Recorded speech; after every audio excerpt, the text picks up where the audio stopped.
What is it about successful relationships that keeps people coming back for more? How do we find that special someone who can bring us happiness, love, and fulfillment? Why do some relationships seem to flourish while others wither and die? These are the questions that haunt so many of us as we search for the secret to a successful relationship. Whether we've been burned in the past, are struggling to make a current relationship work, or are simply looking for guidance in navigating the complex world of romance, the quest for a successful relationship is one that touches us all. So what do you think is the secret? That never gets discussed, because if you look at sort of who people select to have sex with versus who people select to try and form long-term relationships with them, I mean, there are many men who would not choose to be with the woman that is most attractive to everybody because they don't have the confidence they could keep her. That's right? a good point. Even if she's not a flirt and wouldn't be looking, right? Even if she didn't have a wandering eye. Some men deliberately wouldn't want to be with the most beautiful. People tend to match up pretty closely in terms of attractiveness. Like not always. You asked about income, and I want to make sure that, yes, it's true that resource potential is an important variable, because people have to think about safety and childcare and a number of things, because it's not as edgy as thinking like, oh yeah, it's all about money, it's all about beauty, it's all about this, it's about the Lamborghini. It's like, no, like how is he going to treat you? Because the last thing you want is someone with a ton of reproductive potential, resource potential, who's going to treat you like garbage. Chances are they're not going to stay with you. Yeah. More important than any other feature across all cultures is that the woman reports that she sought someone who is kind to them. Not necessarily kind to everybody, but kind to them. Okay, so even if you think of like extreme money, or you think of extreme bodies or extreme resources, right, that somebody has, women in terms of who they tend to pair up with long term is shown up over and over again in the data, is that their top priority is that someone be kind to them. In other words, they're not interested in being with someone who's really wealthy who treats them like garbage. And I think this gets lost because people think, oh, it's all about money. It's not all about money. It's about safety and kindness, because you're talking about a long-term bond. Right. Now, then people say, well, what about this notion of gold diggers? And by the way, there are male and female gold diggers. It's about safety and resources. And this also varies by culture, whether or not women tend to work or not work. But overall, again, I don't mean to, be a dead horse with this, but it's really that kindness towards them is critical, but not necessarily kindness to everybody. Is that tied to reproductive success also? And that, like, if he's kind to me, he'll be kind to my kids and they have a better chance of surviving? Yeah, we're doing a bit of a just so story there. Like, I don't know exactly what the experiment would look like, and I'm sure the experiment's been done, but I have to assume yes, right? Because the last thing you want is someone with a ton of reproductive potential, resource potential, who's going to treat you like garbage. Chances are they're not going to stay with you. Yeah. Or you're going to be there, but then they're going to bring in other mates. Kindness toward each other is fundamentally the most important variable, which is kind of reassuring. I don't say that to be politically correct. That's how the data fall out. And so there's also something very special to people about the other person who is very desired by a lot of people, treating them particularly nicely. Right? Like, I mean, you hear this notion of being picked, right? Yeah. And there's mutual picking. And everything is changing now too, right? I mean, the way that there are apps like Bumble where women actually have to say that it's, yes, I will talk to you, right? Yeah. It's not a bidirectional conversation. There's an asymmetric conversation. You have to be careful the questions you ask in a relationship too. You have to make sure you really want that information. And it's not just about people's past, right? If you ask somebody how they really feel about something about you, and they tell you, that may be soothing. It may be intensely stressful. Here's one thing I know for sure. For a relationship to work, you have to be brave. Again, not on the apps, but I'm fascinated by this because it's human dating behavior, but it's always going to be through the filter of biology. Well, maybe you can answer this. Can the brain outpace evolution? Where we have millions of years of evolution that men say, I'm attracted to these proportions that will nourish my kids the best. And women say, I'm attracted to these features that say he'll take care of my kids. It's a common observation that some of the most attractive women are often avoided by men who don't see themselves as their type.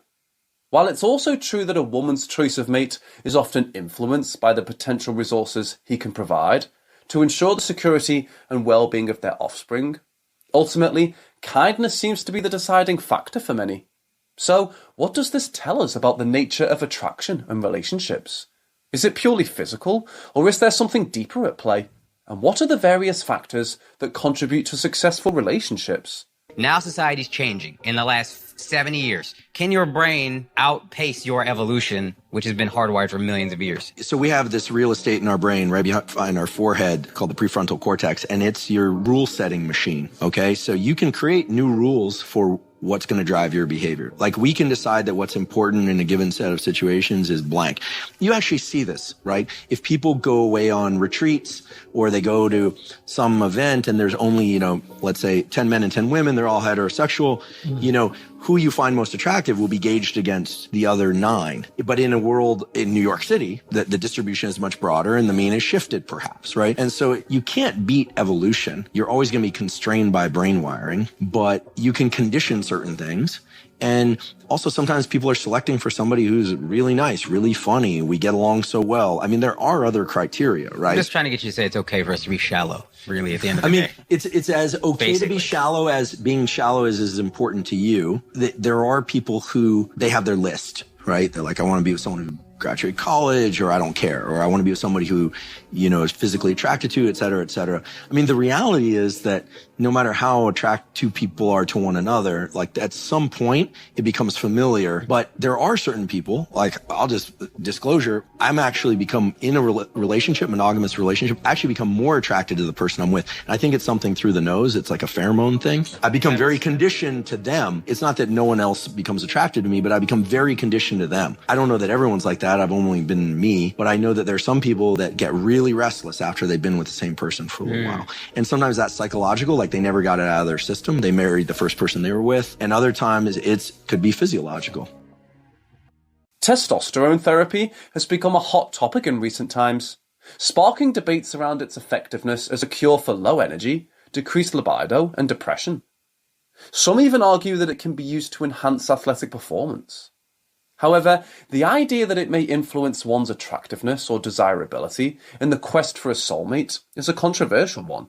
What are your thoughts on the science behind testosterone therapy, its potential benefits and risks, and its role in the quest for love and connection? How do you see it impacting our society today? This is often not discussed or overlooked in the discussion about testosterone therapy and performance-enhancing drugs. Low enough testosterone prevents people from sleeping, exercise, social connection, etc. Look, I'm in my mid-40s, and I can tell you that you can get and maintain very healthy testosterone levels without TRT if you do the right things. So today we're going to talk about how you can optimize the ratios depending on your particular life goals. Because the ratio of estrogen and testosterone in every individual has profound influence on feelings of well-being, feelings of anxiety or lack of anxiety, on reproduction, on sexual behavior. That testosterone has this incredible effect of making effort feel good. Now, this is important because we often think of testosterone as creating whatever, masculinization or it's virilization or all these terms are thrown around. But what's it really doing when it comes to mate choice and competition? What it's doing is it's reducing the threshold for anxiety. And in doing so, it selects individuals of a given species to push further. And we all make these molecules, but there are also important behavioral tools, supplementation tools, as well as prescription drugs that can impact ratios of testosterone and estrogen in really powerful ways. The question that I often get, in fact, is one of the questions I get most often in the comments on YouTube, I don't know why that is whether or not ejaculation adjusts testosterone levels. Sex and ejaculation itself does not reduce testosterone levels. However, abstinence or sex without ejaculation for a week or more will increase testosterone levels up to 400%. It's important to point out that while increases in testosterone promote seeking of mates and reproduction, in males, it's interesting to point out that testosterone is promoting seeking of sex, but it's also estrogen in males that's important for libido. If estrogen levels are brought too low, then men will completely lose their libido. So testosterone promotes sex-seeking behavior. And the real question then is, does sex itself promote testosterone? And the answer is somewhat complicated, but the short version is yes. Men who observe sex, so I guess this would be observing pornography, they had increases in testosterone that were very modest, of about 10%. When people participated in sex, they actually did this study where people had blood draws and they had real sex with their partners, and they had 70% increases in testosterone. So the answer is actually complicated. It's not straightforward. What it means is that sex itself increases testosterone. However, abstinence also increases testosterone even further. So it's a nuanced answer, and you have to understand that nuance if you want to understand how certain behaviors impact hormones and how hormones impact those behaviors. One of the quickest ways to boost someone's testosterone is to have them achieve a win. Repeated failures take testosterone levels lower than they would be otherwise.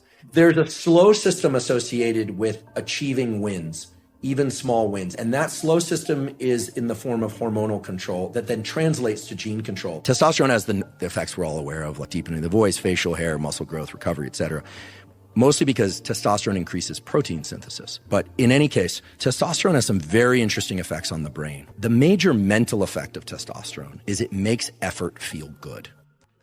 For people that aren't getting prescribed TRT but want the increase in testosterone, there are these plant compounds like tonga ali, about 400 milligrams per day, has the effect of raising free testosterone and overall testosterone by about 100 to 200 points. And another one, which is very interesting, it's a Nigerian shrub called Phaedogia agrestis, and it mimics luteinizing hormone, which is the hormone that comes out of the hypothalamus that stimulates the testes if you got those and the ovaries if you've got those to make more testosterone or estrogen. And so those two herbal supplements together can give a significant boost in free and active testosterone. So you said Tongat Ali can give you 100 to 200? Yeah, about that. Well, what does the other one give you? Phaedogia is usually taken at about 600 milligrams. And that's what the two of them synergistically Phaedogia will actually make the testes grow. It's a noticeable difference. So everybody wants that.